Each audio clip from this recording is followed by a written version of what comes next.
Yun nga, guys.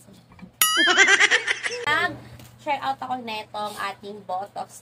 So, hindi pa kasi dumarating yung iba, yung mga tools sa pang hair natin. Super mahal ng treatment sa salon. Wala kang budget, mag-hair bot, mag-apply ka na ng ating hair botox. Tapos, apply mo na ng plancha and yung blower. Tapos, yung ating ibang mga pang-treatment sa hair. So, try natin. Ito pa kasi unang dumating. Hindi pa dumarating yung iba kong mga in-order na tools natin. So, yan. Para sa ating hair na mukhang buntot ng kabayo.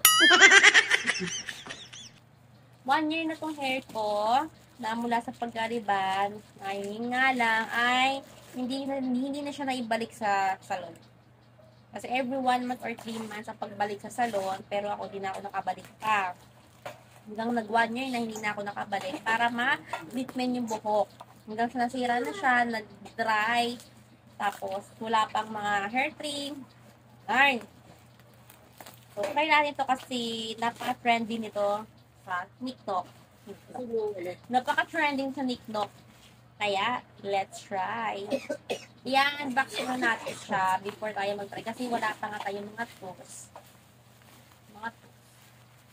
Ang inano ko na nga ay yung 500 ml na. Ito siya.